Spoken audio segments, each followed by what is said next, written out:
Audio Jungle.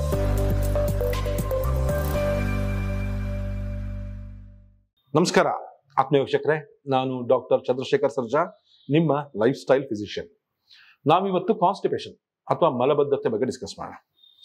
Constipation ಅಥವಾ ಮಲಬದ್ಧತೆ ತುಂಬಾ ಮನಸ್ಸಿಗೆ ಕಿರಿಕಿರಿ ಉಂಟು ಮಾಡುವಂತ ಒಂದು ಸಮಸ್ಯೆ. ಹಿಂದೆ ಎಲ್ಲ ತುಂಬಾ ವಯಸ್ಕರಾದರಲ್ಲಿ ಮಾತ್ರ ಈ ಕಾನ್ಸ್ಟಿಪೇಷನ್ ಸಮಸ್ಯೆ ಜಾಸ್ತಿ ಇರ್ತಾ ಇತ್ತು. ಈಗಲೂ ಕೂಡ ಕಾನ್ಸ್ಟಿಪೇಷನ್ ವಯಸ್ಕರಲ್ಲೇ ಜಾಸ್ತಿ, ಆದ್ರೆ ಸಣ್ಣ ವಯಸ್ಕರಲ್ಲೂ ಕೂಡ ಈ ಒಂದು ಕಾನ್ಸ್ಟಿಪೇಷನ್ ಸಮಸ್ಯೆ ಕಾಣಿಸ್ತಾ ಇದೆ. ಬೈ ಕಾನ್ಸ್ಟಿಪೇಷನ್ ಒಂದೇ ಅಲ್ಲ, IBS ಪ್ರಾಬ್ಲಮ್ ಇರ್ಬೋದು, ಗ್ಯಾಸ್ಟ್ರೈಟಿಸ್ ಇರ್ಬೋದು, ಬ್ಲೋಟಿಂಗ್ ಇರ್ಬೋದು, ಇದೆಲ್ಲ ಪ್ರಾಬ್ಲಮ್ಸ್ಗಳು, ಈಗ ಹೊಟ್ಟೆಗೆ ಸಂಬಂಧಪಟ್ಟಂಗೆ ಪ್ರಾಬ್ಲಮ್ಗಳು ಇತ್ತೀಚಿನ ದಿನಗಳಲ್ಲಿ ತುಂಬಾ ಸಣ್ಣ ಸಣ್ಣ ವಯಸ್ಕರಲ್ಲೂ ಕೂಡ ಜಾಸ್ತಿ ಕಂಡು ಬರ್ತಾ ಇದೆ. It's A very common thing.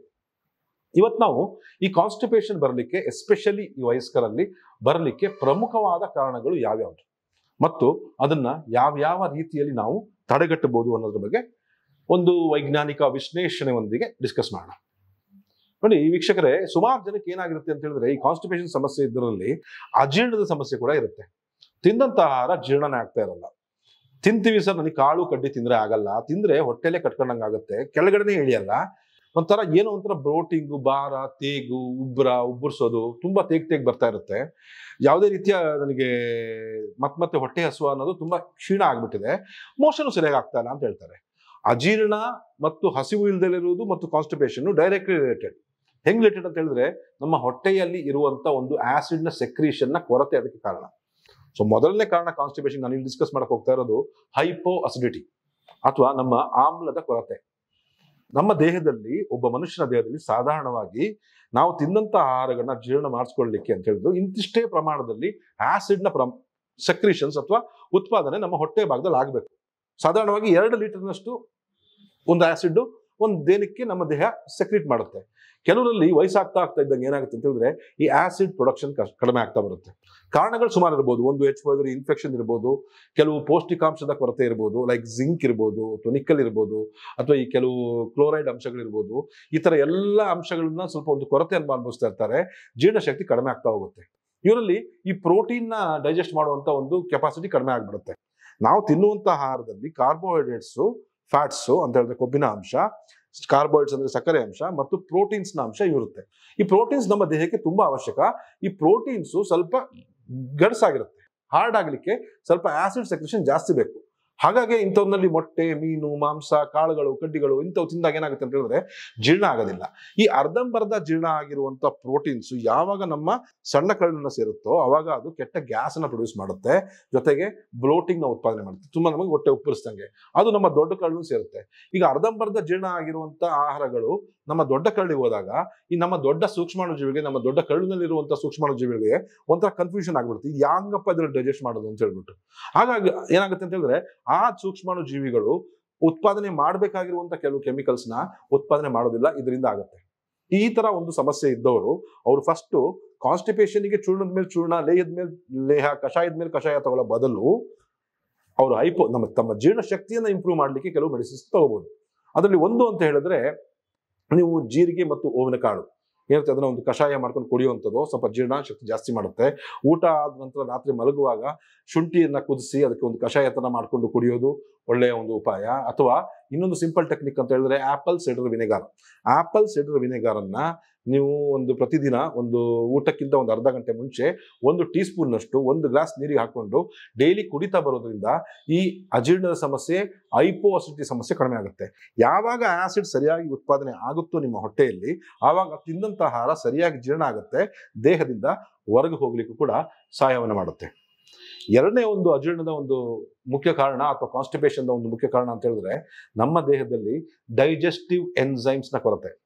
ನಾವು ತಿಂದಂತ ಆಹಾರದಲ್ಲಿ ನಾನು ಮುಂಚೆನೆ ಹೇಳ್ದಂಗೆ ಕಾರ್ಬೋಹೈಡ್ರೇಟ್ಸ್, ಸಕ್ಕರೆ ಅಂಶ, ಫ್ಯಾಟ್ಸ್ ಮತ್ತು ಪ್ರೋಟೀನ್ ಅಂಶ ಇರುತ್ತೆ.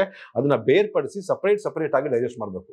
ಈ ಸಪರೇಟ್ ಆಗಿ ಡೈಜೆಸ್ಟ್ ಮಾಡಲಿಕ್ಕೆ ಕೆಲವು ಕಿಣ್ವಗಳು ಅಥವಾ ಎನ್ಸೈಮ್ಸ್ ಬೇಕು. ಈ ಎನ್ಸೈಮ್ಸ್ಗಳು ಎಲ್ಲಿಂದ ಉತ್ಪಾದನೆ ಆಗುತ್ತೆ? ನಮ್ಮ ಹೊಟ್ಟೆ ಭಾಗದಿಂದ ಮತ್ತು ನಮ್ಮ ಪ್ಯಾಂಕ್ರಿಯಾಸ್ ಇಂದ ಏನು ಇನ್ಸುಲಿನ್ ಉತ್ಪಾದನೆ ಆಗುತ್ತೋ ಅದು ಬೀಟಾ ಸೆಲ್ಸ್ ಇಂದ, ಅದೇ ರೀತಿ ಆಲ್ಫಾ ಸೆಲ್ಸ್ ನಿಂದ ಈ ಕೆಲವು ಒಂದು ಎನ್ಸೈಮ್ಸ್ ಉತ್ಪಾದನೆ ಆಗುತ್ತೆ. ಅದು ನಾವು ಟ್ರಿಪ್ಸಿನ್ ಇರ್ಬೋದು, ಖೈಮೋಟ್ರಿಪ್ಸಿನ್ ಇರ್ಬೋದು, ಅಥವಾ ಪ್ಯಾಂಕ್ರಿಯಾಟಿಕ್ ಅಮೆಲೇಸ್ ಇರ್ಬೋದು, ಪ್ಯಾಂಕ್ರಿಯಾಟಿಕ್ ಲೈಪೇಸ್ ಇರ್ಬೋದು, ಅಥವಾ ಪ್ರೋಟಿಯೇಸ್ ಇರ್ಬೋದು. ಇದೆಲ್ಲ ಎನ್ಸೈಮ್ಸ್ಗಳು ಕೂಡ ನಮ್ಮ ಊಟದಲ್ಲಿ ಇರುವಂತ ಎಲ್ಲ ಆಹಾರಗಳನ್ನ ಬೇರ್ಪಡಿಸಿ ಸಪರೇಟ್ ಆಗಿ ಡೈಜೆಸ್ಟ್ ಮಾಡುವಂತ ಕೆಪಾಸಿಟಿ ಇರುತ್ತೆ. ವಯಸ್ಸಾಗ್ತಾ ಇದ್ದಂಗೆ ಎಲ್ಲರಲ್ಲೂ ಕಂಡುಬರುವಂತ ಒಂದು ಸಾಮಾನ್ಯ ಸಮಸ್ಯೆ ಅಂದ್ರೆ ಈ ಡೈಜೆಸ್ಟಿವ್ ಎನ್ಸೈಮ್ ಡಿಫಿಷಿಯನ್ಸಿ. ಈ ಡೈಜೆಸ್ಟಿವ್ ಎನ್ಸೈಮ್ ಸರಿಯಾಗಿ ಒಂದು ಸಣ್ಣ ವಯಸ್ಸಿನಿಂದ ಸರಿಯಾಗಿ ಒಂದು 60ನೇ 70ನೇ ವಯಸ್ಸು ತನಕ ಕರೆಕ್ಟಾಗಿ ಒಂದು ಹಂತದಲ್ಲಿ ಹೋಗ್ತಾ ಇರುತ್ತೆ. ಒಂದು 50-60 ಆದ ನಂತರ ಸ್ವಲ್ಪ ಕಡಿಮೆ ಆಗ್ತಾ ಬರುತ್ತೆ. ಈ ಕಡಿಮೆ ಆಗ್ತಾ ಬಂದಾಗ ಈ ತಿನ್ನಂತಾರಿನ, ಅದಕ್ಕಾಗಿ ನೀವು ನೋಡಿ ಸ್ವಲ್ಪ ವಯಸ್ಸಾದವರು ನೀವು ಹಸುವಿಲ್ಲ ಅಂತ ಇರ್ತಾರೆ, ಜೀರ್ಣ ಆಗಲ್ಲ, ಮುಂಚಿನ ತರ ಜೀರ್ಣಶಕ್ತಿ ಇಲ್ಲ, ನನಗೆ ಜೀರ್ಣಶಕ್ತಿ ಇಲ್ಲ, ಶಕ್ತಿ ಇಲ್ಲ. ಈ ಶಕ್ತಿ ಅಂದ್ರೆ ಈ ಎನ್ಸೈಮ್ಸೇ. ಈ ಎನ್ಸೈಮ್ಸ್ ನ ಉತ್ಪಾದನೆ ಮಾಡುವಂತ ಕೆಲವು ಮೆಡಿಸಿನ್ಸ್ ನ ತಗೊಂಡಾಗ, ಅಥವಾ ಎನ್ಸೈಮ್ಸ್ನೇ ಹೊರಗಡೆಯಿಂದ ತಗೊಂಡಾಗ ಈ ನಿಮಗೆ ಆಗ್ತಾ ಇರುವಂತಹ ಅಜೀರ್ಣ ಸಮಸ್ಯೆ ಜೊತೆಗೆ ಈ ಮಲಬದ್ಧತೆ ಸಮಸ್ಯೆ ಕ್ಯೂರ್ ಆಗುತ್ತೆ. ಈ ತರ ಒಂದು ಜಾಸ್ತಿ ನಿಮ್ಗೆ ಆಗ್ಬೇಕು ಈ ಎನ್ಸೈಮ್ಸ್ ಅಂತ ಹೇಳಿದ್ರೆ, ಹಿಂದಿನ ಕಾಲದಲ್ಲಿ ತುಂಬಾ ಜನ ನೋಡ್ತಿದ್ರು ನೀವು, ಈ ವಿಳೆದೆಲೆ ಅಗಿತಾ ಇದ್ರು. ಈ ವಿಳೆದೆಲೆ ಅಗಿಯೋದು ಕೂಡ ಒಂದು ಕಾರಣ. ಏನಕ್ಕೆ ಅಂದ್ರೆ ನಮ್ಮ ದೇಹದಲ್ಲಿ ಈ ಜಠರದಲ್ಲಿ ಈ ತರ ಒಂದು ಎನ್ಸೈಮ್ಸ್ ಉತ್ಪಾದನೆ ಆಗಲಿ ಅಂತ.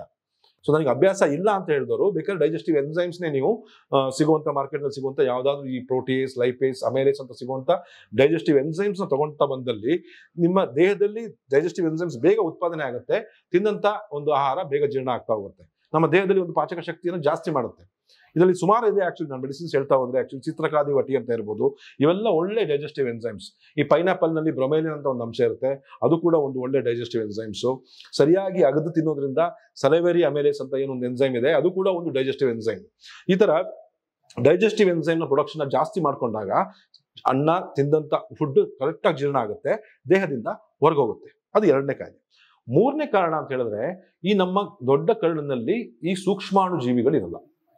ಈ ನೋಡಿ ವಯಸ್ಸಾಗ್ತಾ ಇರೋದ್ರಲ್ಲಿ ಏನಂತ ಅಂದ್ರೆ, ಬೆಳಗ್ಗೆ ಎದ್ದ ತಕ್ಷಣ ಪ್ರೆಷರೇ ಬರಲ್ಲ ಸರ್. ನಾನು ನೀರು ಕುಡಿತೀನಿ, ಟೀ ಕುಡಿತೀನಿ, ಓಡಾಡ್ತೀನಿ, ವಾಕಿಂಗ್ ಮಾಡ್ತೀನಿ, ಎಕ್ಸಸೈಸ್ ಮಾಡ್ತೀನಿ, ಯೋಗ ಮಾಡ್ತೀನಿ, ಎಲ್ಲಾ ತರ ಸರ್ಕಸ್ಸು ಮಾಡ್ತೀನಿ, ಆದ್ರೆ ನನಗೆ ಹೊಟ್ಟೆನಲ್ಲಿ ಹೋಗಿ ಕುತ್ಕೋಬೇಕು ಅಂತ ಪ್ರೆಷರೇ ಬರಲ್ಲ ಅಂತಾರೆ. ಈ ಪ್ರೆಷರ್ನ ಕೊರತೆ, ಸರಿಯಾದ ಪ್ರೆಷರ್ ಸರಿಯಾಗಿ ಬರಲ್ಲ. ಈ ಪ್ರೆಷರ್ ಉತ್ಪಾದನೆ ಮಾಡೋದು ನಾವಲ್ಲ. ನಾವು ತಿನ್ನಂತ ಆಹಾರ ಹೊಟ್ಟೆ ಹೋಗಿ ಕರಡಿ ಹೋದ್ಮೇಲೆ ಅಲ್ಲಿ ಸೂಕ್ಷ್ಮಾಣು ಜೀವಿಗಳೇನಿದಾವಲ್ಲ, ಅದರಲ್ಲಿ ಕೆಲವು ಸೂಕ್ಷ್ಮಾಣು ಜೀವಿಗಳು ಲೈಕ್ ಬಿಫಿಡೋ ಬ್ಯಾಕ್ಟೀರಿಯಂ ಇರ್ಬೋದು, ಅಥವಾ ಲ್ಯಾಕ್ಟೋಬ್ಯಾಸಿಲಸ್ ಇರ್ಬೋದು, ಈ ತರ ಸೂಕ್ಷ್ಮಾಣು ಜೀವಿಗಳು ಏನ್ ಮಾಡ್ತವೆ ಅಂತ ಹೇಳಿದ್ರೆ, ಈ ಕೆಲವು ಸೆರೋಟೋನಿನ್ ಅನ್ನುವಂಥ ಒಂದು ಹಾರ್ಮೋನ್ ನ ಉತ್ಪಾದನೆ ಮಾಡುತ್ತೆ. ಈ ಸೆರೋಟೋನಿನ್ ಅನ್ನೋ ಹಾರ್ಮೋನು ನಮ್ಮ ಒಂದು ಬ್ರೈನ್ ಹಾರ್ಮೋನ್. ಆದ್ರೆ ಈ serotonin is the major cause for peristalsis. Peristalsis ಅಂತ ಹೇಳಿದ್ರೆ ನಮ್ಮ ದೊಡ್ಡ ಕರಳು ಅಲ್ಲಾಡುತ್ತೆ. ಮೋಷನ್ ತುಂಬಿದಾಗ ಒಂಥರ ಹಾವು ತರ ಅಲ್ಲಾಡುತ್ತೆ ಅಂತ, ಅಲ್ಲಾಡ್ಬಿಟ್ಟು ಈ ಹಿಚ್ಕುವಂತ ಅನುಭವ, ಒಂಥರ ಹಿಚ್ಕುವಂತ ಅನುಭವನೇ ನೀವು ಪ್ರೆಷರ್ ಅಂತ ಫೀಲ್ ಮಾಡ್ಕೊಳ್ಳೋದು. ಆ ಸೆರೋಟೋನಿನ್ ಹಾರ್ಮೋನು ಈ ಹಿಚ್ಕುವಂತ ಅನುಭವನ ಜಾಸ್ತಿ ಮಾಡೋದು ಈ ಹಾರ್ಮೋನ್, ಸೆರೋಟೋನಿನ್ ಹಾರ್ಮೋನ್. ಈ ಸೆರೋಟೋನಿನ್ ಹಾರ್ಮೋನ್ ಉತ್ಪಾದನೆ ಕಂಪ್ಲೀಟ್ ಆಗಿ ಡಿಮಿನಿಷ್ ಆಗಿರುತ್ತೆ ಈ ಪ್ರಾಬ್ಲಮ್ಸ್ ಇಂದಾಗಿ. ಈ ಸುಮಾರು ವರ್ಷದಿಂದ ಈಗ ಆಲ್ಕೋಹಾಲಿಸಮ್ ಇರ್ಬೋದು, ಅಥವಾ ತಿನ್ನಂತ ಸರಿಯಾದ ಫುಡ್ ಇಲ್ದಲೇ ಇರ್ಬೋದು, ಸರಿಯಾದ ಪ್ರೋಬಯೋಟಿಕ್ಸ್ ಫುಡ್ ತಿಂದಲೇ ಇರ್ಬೋದು, ಅಥವಾ ವಯಸ್ಸಾಗ್ತಾ ಇದ್ದಂಗೆ ಸಾಮಾನ್ಯವಾಗಿ ಈ ತರ ಒಂದು ಸೂಕ್ಷ್ಮಾಣು ಜೀವಿಗಳ ಕೊರತೆ ಕಾಣಿಸೋದು ಸಹಜ. ಈ ಸೂಕ್ಷ್ಮಾಣು ಜೀವಿಗಳಿಗೆ ಒಳ್ಳೆ ನರಿಶ್ಮೆಂಟ್ ಕೊಟ್ಟಾಗ ಪ್ರತಿಯೊಬ್ಬರು ಹೊಟ್ಟೆಯಲ್ಲೂ ಕೂಡ ಈ ಸೂಕ್ಷ್ಮಾಣು ಜೀವಿಗಳು ಇರ್ತವೆ. ಆದ್ರೆ ಅದರ ಸ್ವಲ್ಪ ಪ್ರಮಾಣ ಕಡಿಮೆ ಆಗಿರುತ್ತೆ, ಅಥವಾ ಅದು ಅಷ್ಟೊಂದು ಆಕ್ಟಿವ್ ಆಗಿ ಕೆಲಸ ಮಾಡ್ತಾ ಇರಲ್ಲ. ಅದ್ರ ಪ್ರಮಾಣನೂ ಜಾಸ್ತಿ ಆಗ್ಬೇಕು ಅಂತ ಹೇಳಿದ್ರೆ ಹೊರಗಡೆಯಿಂದ ನೀವು ಲ್ಯಾಕ್ಟೋಬ್ಯಾಸಿಲಸ್ನ ಅಥವಾ ಇದನ್ನ ಈ ತರ ಸ್ಟ್ರೈನ್ಸ್ ಇರೋ ಬ್ಯಾಕ್ಟೀರಿಯಾ ಸ್ಟ್ರೈನ್ಸ್ ಇರುವಂತ ಪ್ರೋಬಯೋಟಿಕ್ ಕ್ಯಾಪ್ಸೂಲ್ಸ್ನೋ ಸ್ಯಾಶೆಟ್ಸೋ ಸಿಗ್ತವೆ. ಅಂತವನ್ನ ತಗೊಂಡ್ರೆ ಸ್ವಲ್ಪ ದಿನದಲ್ಲೇ ಆ ಸೂಕ್ಷ್ಮಾಣು ಜೀವಿಗಳು ಹೊಟ್ಟೆನಲ್ಲಿ ನರಿಶ್ ಆಗಿ ಬೆಳೆಯಕ್ಕೆ ಸ್ಟಾರ್ಟ್ ಆಗ್ತವೆ, ಅಲ್ಲೇ ಪಸರಿಸ್ಕೊಳ್ತವೆ, ಅಲ್ಲೇ ಬೆಳ್ಕೊಂಡು. ಈ ಸೂಕ್ಷ್ಮಾಣು ಜೀವಿಗಳು ಅಂದ್ರೆ ಅದು ಜೀವಿಗಳು ತಾನೆ. ಒಂದಿರೋದು 2 ಆಗುತ್ತೆ, 2 4 ಆಗುತ್ತೆ, 4 8 ಆಗುತ್ತೆ, ಹಂಗೆ ಟ್ರಿಲಿಯನ್ಸ್ ಗಟ್ಟಲೆ ಉತ್ಪಾದನೆ ಆಗುತ್ತೆ ನಮ್ಮ ಇದರಲ್ಲಿ ಹೊಟ್ಟೆನಲ್ಲಿ. ಅದು ಒಂದ್ಸಲ ಉತ್ಪಾದನೆ ಆದ್ಮೇಲೆ ನಿಮ್ಮ ಮೋಷನ್ ಕ್ಲಿಯರ್ ಆಗಿ ಪಾಸ್ ಆಗಿ ಹೋಗುತ್ತೆ. ಯಾಕೆ ಅಂತ ಹೇಳಿದ್ರೆ ಸೆರೋಟೋನಿನ್ ಉತ್ಪಾದನೆ ಆಗಿರುತ್ತೆ. ಜೊತೆಗೆ ನೀವು ಹಾಕೋದು ಒಂದೇ ಅಲ್ಲ, ಹೇಗೆ ನೀವು ಒಂದು ಗಿಡ ಸಸಿ ನೆಟ್ಟಾಗ ಈ ಕಳೆನೆಲ್ಲ ಕ್ಲೀನ್ ಮಾಡ್ಬಿಟ್ಟು ಅದಕ್ಕೊಂದು ಒಳ್ಳೆ ಸಸಿಯನ್ನು ನೆಟ್ಟು ಆಮೇಲೆ ಅದಕ್ಕೆ ಪೋಷಣೆಗೆ ಗೊಬ್ಬರ ಹಾಕ್ತಿರೋ, ಅದೇ ರೀತಿ ನಾವು ಹೊಟ್ಟೆಯನ್ನ ಕ್ಲೀನ್ ಮಾಡ್ಬಿಟ್ಟು ಅದಕ್ಕೆ ನಮ್ಮ ಒಳ್ಳೆ ಬ್ಯಾಕ್ಟೀರಿಯಾಗಳನ್ನ ಹಾಕ್ಬಿಟ್ಟು ಅದನ್ನ ನಾವು ಫಲಿಸ್ಬೇಕು, ಅಂದ್ರೆ ಪೋಷಿಸಬೇಕು ಅಂದ್ರೆ ನಮಗೆ ಬೇಕಾಗಿರೋದು ಫೈಬರ್ ಅಥವಾ ಸಾಲ್ಯುಬಲ್ ಫೈಬರ್ ಅಂತ ನಾವು ಹೇಳ್ತೀವಿ. ಅದು ಈಗ ನಿಮ್ಗೆ ಅಕ್ಕಿಲಾಗ್ಲಿ ಗೋಧಿಲಾಗ್ಲಿ ಎಲ್ಲ ಸಿಗುವಂಥದ್ದು ಧಾನ್ಯಗಳಲ್ಲೆಲ್ಲ ಇನ್ಸಾಲ್ಯುಬಲ್ ಫೈಬರ್ ಅಂತ ಹೇಳಿದ್ರೆ ನೀರಿನಲ್ಲಿ ಕರಗುವಂತದ್ದು, ಕರಗದೇ ಇರುವಂಥದ್ದು ಮತ್ತು ಕೊಳೆಯದೇ ಇರುವಂಥದ್ದು. ಈ ಸಾಲ್ಯುಬಲ್ ಫೈಬರ್ ಅಂತ ಹೇಳಿದ್ರೆ ನೀರಿನಲ್ಲಿ ಕರಗ್ಬಿಟ್ಟು ಊದ್ಕೊಳ್ಳುತ್ತೆ, ಅದರಿಂದ short chain fatty acids develop ಆಗುತ್ತೆ. ಈ short chain fatty acids develop ಆಗೋದೇನೆ ಈ ನಮ್ಮ ಒಂದು ಸೂಕ್ಷ್ಮಾಣು ಜೀವಿಗಳ ಒಂದು ಕಾರ್ಯದಿಂದಾಗಿ. ಈ ತರ ಒಂದು ಸಾಲ್ಯುಬಲ್ ಫೈಬರ್ ಕೊಟ್ಟಾಗ ಈ ಬ್ಯಾಕ್ಟೀರಿಯಾಗಳು ಹೆಚ್ಚು ಬರ್ತವೆ. ಈ ಸಾಲ್ಯುಬಲ್ ಫೈಬರ್ ಹೆಚ್ಚು ಜಾಸ್ತಿ ಯಾವ್ದ್ರಲ್ಲಿ ಇರುತ್ತೆ ಅಂತ ಹೇಳಿದ್ರೆ ಈ ಬೆಂಡೆಕಾಯಿನಲ್ಲಿ ಇರುತ್ತೆ. ಈ ಬೆಂಡೆಕಾಯಿನ ಸಣ್ಣ ಕಟ್ ಮಾಡ್ಬಿಟ್ಟು ನೀರಿನಲ್ಲಿ ಹಾಕ್ಬಿಟ್ಟು ಒಂದು ಉಗುರು ಬೆಸ್ಟ್ ನೀರಿನಲ್ಲಿ ಒಂದು ಬೆಂಡೆಕಾಯಿನ ಬೆಳಿಗ್ಗೆ ಎದ್ದಾಗ ಬೆಂಡೆಕಾಯಿನ ತೆಗೆದಿಟ್ಬಿಟ್ಟು ಆ ನೀರನ್ನ ಕುಡಿತಾ ಬರೋದ್ರಿಂದ ಈ ಒಳ್ಳೆ ಸಾಲ್ಯುಬಲ್ ಫೈಬರ್ ಜಾಸ್ತಿ ಆಗುತ್ತೆ. ಎರಡನೇದಾಗಿ ಈ ಬಾಳೆ ಮೂಗು, ಈ ನೀವು ನೋಡಿರ್ಬೋದು ಒಂದು ಪರ್ಪಲ್ ಕಲರ್ ಬಾಳೆ ಮೂಗು ಅಂತ ಇರುತ್ತೆ, ಈ ಮಲೆನಾಡು ಕಡೆ ಎಲ್ಲ ಮಾಡ್ತಾರೆ. ಈ ಬಾಳೆ ಮೂಗ್ನಲ್ಲೂ ಕೂಡ ಒಳ್ಳೆ ಸಾಲ್ಯುಬಲ್ ಫೈಬರ್ ಇರುತ್ತೆ. ಅದೇ ರೀತಿ ನಿಮಗೆ ಸಾಲ್ಯುಬಲ್ ಫೈಬರ್ ಸುಮಾರು ಇರ್ತವೆ, ಲೈಕ್ ಇಸಾಬ್ಗೋಲ್ನಲ್ಲೂ ಕೂಡ ನೀವು ಸುಮಾರು ಜನ ತಗೊಳ್ತಾ ಇರ್ಬೋದು, ಅದರೆಲ್ಲ ಒಳ್ಳೆ ಸಾಲ್ಯುಬಲ್ ಫೈಬರ್. ಆದ್ರೆ ಈ ಸಾಲ್ಯುಬಲ್ ಫೈಬರ್ ತಗೊಳಕ್ಕಿಂತ ಮುಂಚೆ ನೀವು ಈ ಒಳ್ಳೆ ಸೂಕ್ಷ್ಮಾಣುಜೀವಿಗಳು ನಿಮ್ಮ ಹೊಟ್ಟೆಯಲ್ಲಿ ಜಾಸ್ತಿ ಆಗೋದು ನೋಡ್ಕೋಬೇಕು. ಈ ರೀತಿಯನ್ನು ಮಾಡಿದಾಗ 100% ನಿಮ್ಮ ದೇಹದಲ್ಲಿ ಈ ಸೂಕ್ಷ್ಮಾಣುಗಳು ಜೀವಿಗಳು ಜಾಸ್ತಿ ಆಗ್ಬಿಟ್ಟು ಸೆರೋಟೋನಿನ್ ಉತ್ಪಾದನೆ ಜಾಸ್ತಿ ಮಾಡುತ್ತೆ.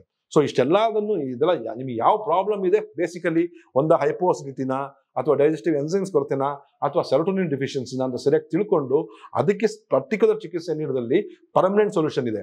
ಅದು ಬಿಟ್ಟು ನೀವು ಡೈಲಿ ನೀವು ಒಂದು ಯಾವುದೋ ಒಂದು ಟ್ಯಾಬ್ಲೆಟಿಗೋ ಒಂದು ಚೀರ್ಣಕ್ಕೋ ಇನ್ನೊಂದಕ್ಕೋ ಅಡಿಕ್ಟ್ ಆಗಿಬಿಟ್ಟು ಅದು ತಗೊಂಡ್ರೆ ಮಾತ್ರ ಆಗುತ್ತೆ ಅನ್ನೋದು ಆಗಲ್ಲ ಅಂತ ಹೇಳ್ತೀರಾ.